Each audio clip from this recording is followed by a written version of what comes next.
Hi guys, Tugur here with a new video, and this video is finally a class tuning video. Has been a while, I think it's like 1 month or even more. We have finally some class tuning for PvP and also for PvE. I'm going to cover everything.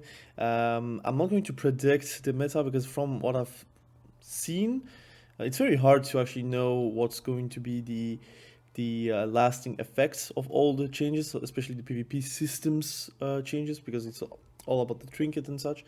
But I'm going to cover everything here. So let's talk right away. So we have Death Knight changes for PvE. So Bone Shield now grants armor based on 80% of strength. That's also for PvP, but I don't think it will be that important. All damage dealt increased by 4%. It will not be applied for PvP. From what I've heard, this is like a laughable change for PvE. So yeah, there is that. Unholy Decay, all damage dealt by you and your pet's abilities increased by 4%, not applied to PvP combat. That is going to be only about the abilities and your pet's abilities, not melee strikes. So it's not going to be that impactful, especially for the pets. But I mean, you have some pets, but again, it's PvE, so I don't know how big it can be. I think the PvP, the PI nerfs towards Unholy is actually like the lasting effects. Also, I think from what I've heard, again, the balancing around Unholy Decay, PvE damage around PI is a bit stupid, and I agree. I think everything should be tuned in line with themselves and not because of abilities of other classes or other specs. Feral Druid, rep damage increased by 10%, not applied to PvP. Rake, also not applied to PvP. Primal Wrath, also not applied to PvP. Feral Frenzy, also not applied to PvP. But we have Lunar Inspiration. I think we are not playing Feral Druid with Lunar Inspiration currently. 10%. It's not that big, really. It's not going to be impactful. And Rampant Ferocity, that will be kind of big. That's the AoE damage with your bites. If you have like multiple, I think, rips, you can actually like have an AoE bite, if I'm not mistaken. And that is going to be increased. I think it's 35%. Now it's going to be increased by 25%, which is effectively going to be like 25% of that 35%. If it's like 25% extra, then it would be busted, but I don't think they're going to do that. I think it's like 25% increased from the 35% we have. Restoration Druid got a buff on their mana spendage on those abilities with Mend, only like 0.2, 0.2 for Grove Garden, 0.2 for Wild Growth, 0.4 for Regrowth, and Fluorescence 0.2 as well. Again, those are not like big mana problem, like mana costage for PvP. Again, I play also Resto Druid. What costs the most mana is actually like reapplying Live Blooms, reapplying Rejuvenations. If you're playing, like especially with Live Bloom, you don't want to drop it. Using your CDs, using Cyclone, all of this is actually like mana costly. And Regrowth spam is also costly, but again, if you have a lot of like clear procs, which makes it free, that's not going to be that impactful. And you will see in the PvP changes there's like a big nerf that is going to be more impactful than those buffs overall, which effectively in PvP you're only using Grove Garden, Swiftmant, and Regrowth. You're not going to use Wild Growth. You should not do that because it costs a lot of mana as well. Hunter Survival got a huge buff. It's also for PvP. All damage dealt by Hunter and Hunter Pet's abilities increased by 4%. Pet's abilities, you could see, I think Kill Command is also inside of it, if I'm not mistaken, but it will be caught by the all damage dealt by Hunter anyways. 4% is actually very big. With all the buffs that we got for Survival Hunter, like past patches, I think the damage is nowhere near bad for Survival Hunter, so I think it's like a oversight from Blizzard, I think. Survival Hunter really don't have any PvP damage problems. It's purely like the survival of the Survival Hunter, ironically. But I think the damage is going to be quite noticeable, like kill shot being like 4% bigger, and all your abilities like your bombs and your mongoose bites, even though you're not really spamming too much mongoose bites like in previous sets, like for example season 1 mongoose bite was like uncontrollable. This is going to be still nice to have. Holy Paladin, Shield of Righteous damage is increased by 30%, which is also denounced for PvP, so that's going to be hurting way more. That's going to be quite nice. I want to play that. Consecration, I'm not using that in PvP, although it doesn't cost mana. If I'm not mistaken, it doesn't cost mana, but you don't really want to apply that. You don't have the the GCDs for that.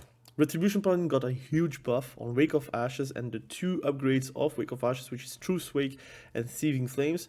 One you use, the other one you should not use. I think the one with the 3 lashes, I think that's, if I'm not mistaken, Thieving Flames. That's going to be very impactful. Also, Wake of Ashes is very impactful. I think the dot damage, you don't have the points for it, but if you want to play that, you can play that, especially with the buff, it could be interesting. Blade of Justice 20%, that's also quite big because you want to actually apply Blade of Justice whenever you can. It does a lot of damage, and even though Foresight is not that good on Retribution Paladin, you always want to Blade of Justice on demand for the dot damage and the expurgation damage from the Foresight. Expurgation damage from the Foresight. And also the Sanctified Wrath, if I'm not mistaken. But this is going to be impactful. Also, Final Verdict, 10%, also very impactful. I think overall that this is a huge win for Retribution Paladin, and I don't think we do miss them damage. I think we do miss these self heals and the off heals, in my opinion. Holy Priest got a huge buff in PvP. I don't know if it's going to be enough. I don't think the throughput is a problem for Holy Priest in PvP. I think the problem for Holy Priest is mostly mana, and they don't have really good damage reduction abilities. You always have like something to stop the damage, for example, Ray of Hope, or you have like Guardian Angel, although people are killing people through Guardian Angel. You have like Spirit Angel, of course, to be able to heal without getting CC. That's also good, but I don't think it's like the only problem, which is the throughput. But whatever, let's talk about it. Holy Word Sacrifice healing increased by 25%. Interesting. This isn't like the AoE, if I'm not mistaken, which is always going to be welcome. I don't think you always play that though. Healing increased by 24%. That's nice if you can cast that. Flash heal is most likely something you're going to cast more likely, which is 15% increased. Chastise damage increased by 30%. Interesting, but you're not chastising for the damage either, you're chastising for the stun. Smites damage increased by 30%. Interesting. Again, if you can actually cast smites as a Holy Priest, kudos to you, because it means that you are like taking everything under control. Shadow's Pain damage increased by 15%. That's like, it's going to be like a bit of pad damage increase, but it's mostly PvE stuff, right? Shadow damage, Shadow Priest, we got like buffs on Mind Blast, buffs on Devouring Plague by 10%. Shadowy Apparition, if you can play like a Shadowy Apparition build, it can be interesting with the 20%, but you often don't play that. Like that build at least. Psychic Link is going to be 30% instead of 25%. Overall, again, I don't think Shadow Priest actually needs like Mind Blast damage and Devouring Plague damage. I think we have other issues, which is like being a single school spellcaster, being like highly trainable because you're like immobile. You don't have Door of Shadows like in Shadowlands, and I wish we had that. You don't have the Necrolord shield, for example, to be more tanky if you wear Necrolords. I think we just lack something defensively, like only having Dispersion, which effectively takes you out of the game pretty much. Having Void Shift, which is effectively also going to be a useful defensive for your allies, but you can also just make someone die because of that. And I think Vampiric Embrace is quite nice, but again, you need to do damage to actually be able to heal. And yes, yeah, there are builds where you're more focused about instant damage because it's like more of a Thorns kind of damage, where if they're training you, they're going to get catharsis to death pretty much with the Foresight as well. But I think they need kind of something else. This feels like a placebo buff to me, I'm not gonna lie. Devouring Plague actually hurts already. This is going to be hurting more, but I'm not really thinking like you're able to do something if you're trained by 2 melees, even like especially in Soul Shuffle where no communication kind of prevails, and this is going to be more placebo. I think it's more of a PvE kind of thing anyways, this, but let me know what you think about it in the comment section below. Shaman, Restoration Shaman, we have a lot of like PvP changes, like the all healing. That's PvE, it's great, but for PvP, Lava Burst doing 20% more damage. I'm going to say that Lava Burst already crits like with the Flame Shock and all, 100k. So if you're adding 20% out of that, it will be 120%, like 120k. Except if it's like calculated from the base damage, and then it's going to be increased by the crit. It could be more, but it depends. But I'm counting like 100k crit, it will be 120k crit. It's going to be very noticeable. Flame Shock, if you can actually apply it, it's good pad damage. And Lightning Bolt with Stormkeepers, this is going to be quite interesting to play around. I think you're going to be able to crit for more than 200k. If you're not critting, it will be around 120, I think. This is going to be interesting. If you want to play like 2s, you can play very aggressive. I can actually suggest you guys Resto Shaman as a 2s is going to be very fun. In 3s, if you are able to play aggressive, you can actually like play like a preservation evoker kind of build where you're trying to weave in lava bursts and like stormkeepers whenever you can actually do the go, and try to play defensively whenever you're not playing the go. This is going to be interesting. A warrior, you got like no changes PvP, except I have like a question about Amerdrosel 4 set. It says that it's not applied to PvP, but you have a PvP modifier on the PvE spell, right? Let me explain. You have 0.5%, not percent, but 0.5 modifier on the whole 4 set, right? So if you get a 0.5 modifier on the PvE 4 set, and the PvE 4 set gets a buff, don't we get like a 0.5 modifier on the 200% instead of the 100%, which effectively will get yourself a 50% increase of damage on Thunderclap? Like it will be 100%, like as if you're actually like doing double the Thunderclap, right? So I'm going to test that out once it's going to be out. This is going to be interesting to test because I think, again, how I see modifiers are from the base spell, but if the base spell is increased, in my opinion, it will also increase the PvP base, except if they are going to change the PvP modifier to a 0.25, then it would make sense. But if it's still a 0.5, 100% 0.5, it's 50%, but 200% 0.5, it's actually 100%, right? So it's a ×2 damage increase. So I wonder if it's going to work like this. Again, let me know in the comment section below if I'm right about it, because it feels, again, this is packet code. Again, having modifiers on PvE and PvP, it's bound to happen that sometimes you will have some issues. So I do suggest that this is going to be a buff for PvP. But again, take it with a grain of salt. We need to test it. I think this is going to be interesting to see in PvP, if it's applied or not. If it does apply, this is going to be insane amount of damage. I'm going to call that out already. Deep Wounds, Dreadnought, and Cleave getting increased is interesting, but from what I've heard in PvE, Dreadnought and Deep Wounds is like not really a big percent of your damage, so it's not going to matter too much. And Cleave, again, 10%. It's not going to be that impactful in my opinion. Protection, Warrior, yeah, Vanguard now grants 40% increase to stamina. This is basically going to be more health for a protection warrior. I don't think that's going to be very impactful PvP anyways. Now the PvP changes. This is going to be interesting. People are reading it right or wrong. We still have to test, and I think making a tier list, like a prediction tier list on this, is going to be kind of, I'm not going to say stupid, because I already did prediction videos in the past. I think it's like going to be very random. You could be very wrong about some things, and you could be very right about some things. So I will not do a prediction. I think I will do a tier list once it's out and we have tested a few things, but it is going to be quite big.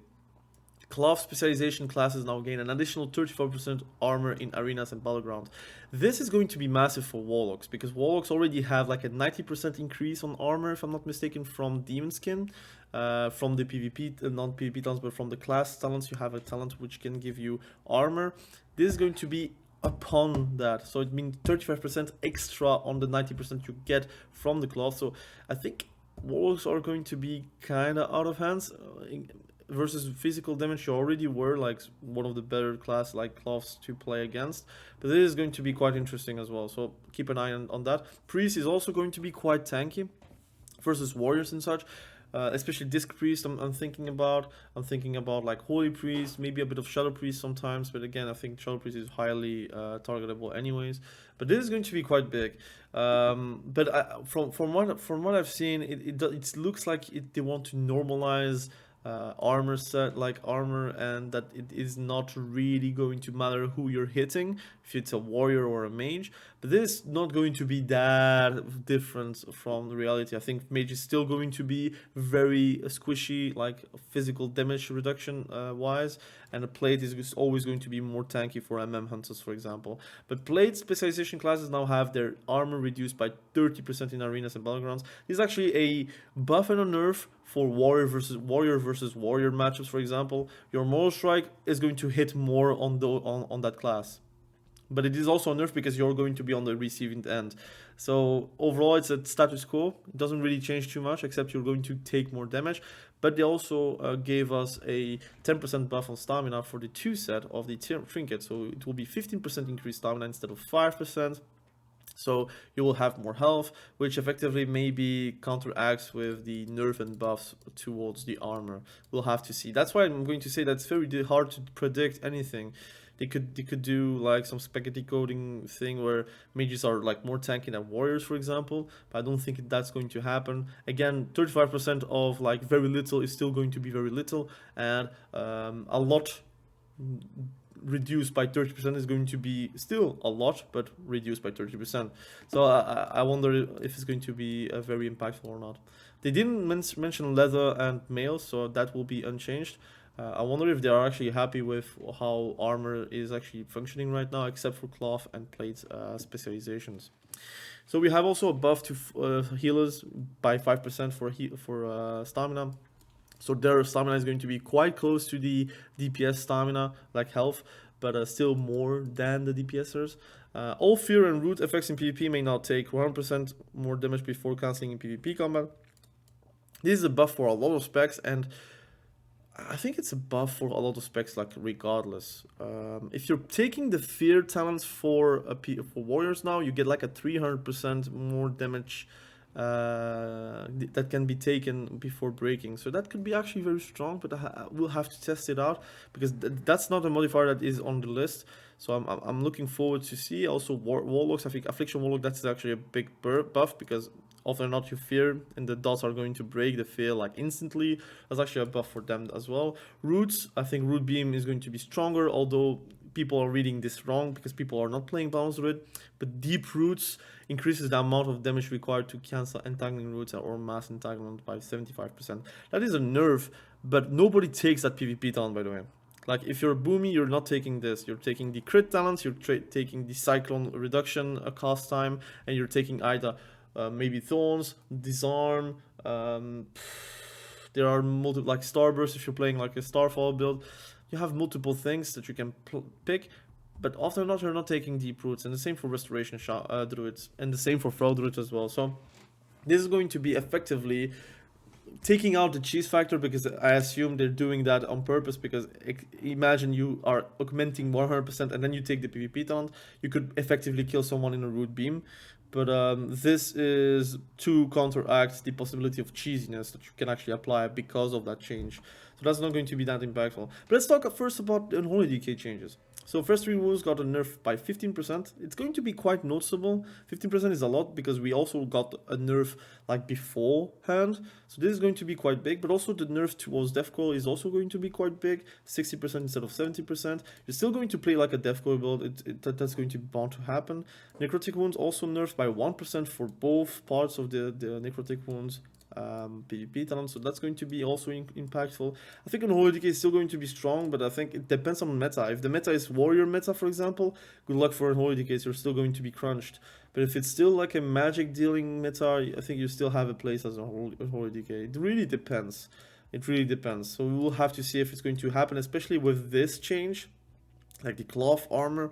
This is going to be either very impactful or very bad. Like not very bad, but like very unnoticeable. But I think for warlocks it's going to be noticeable. Like I said, with the demon skin, it could be interesting to see how much extra reduction you could have as a warlock.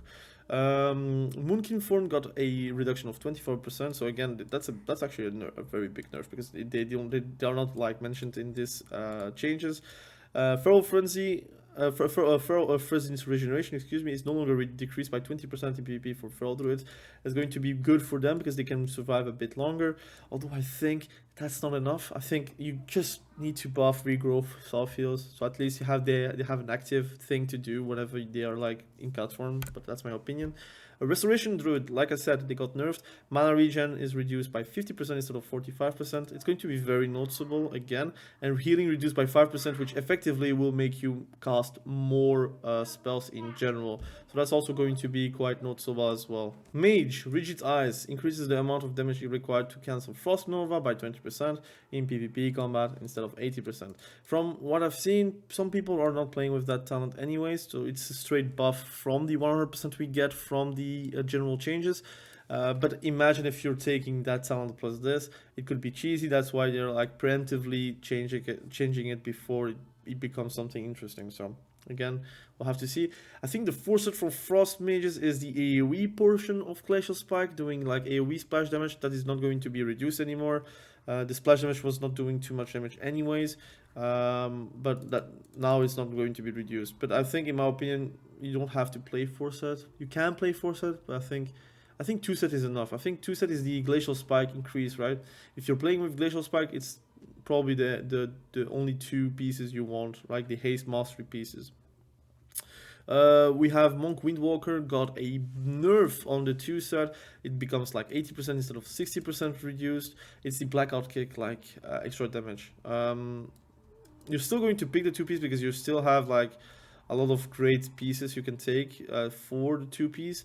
But I think it's going to be... Blackout Kick is going to be a bit less effective, if I'm not mistaken. Priest, Discipline Priest, no longer reduced PvP for the 2 piece, so it's going to be still worth it to go for 2 piece and maybe 4 piece in 2s, but in 3s I think 2 piece is enough. Subtlety Rogue, Eviscerate, damage reduced by 10%. I don't think it's going to be enough because, again, I get 200k crits by an Eviscerate, so it means that it will be only 20k less, so it will be 180k. So I don't think it's going to be that impactful, but I think they kind of need... To be honest, we have double Vanish as Subtlety Rogue. Just remove the CDR from Vanish, please, for the love of God. You cannot have a shadowy duel every minute, like it's stupid. Like, imagine Smoke Bomb was in 1 minute CD. It will be busted, and you're not taken away from the game. You can enter in, but shadowy duel is beyond broken. But that's my opinion again. I think they don't need to remove shadowy duel, but they need to remove the CDR. One or the other, or maybe make it not applied towards shadowy duel. But something needs to give, right? I don't think it's like the right approach. Restoration Shaman got a nerf on armor. It's going to be noticeable. You're already very trainable by like warriors, for example, in 2s. But I think the damage buff that we got from Restoration Shaman is going to be quite nice to play around.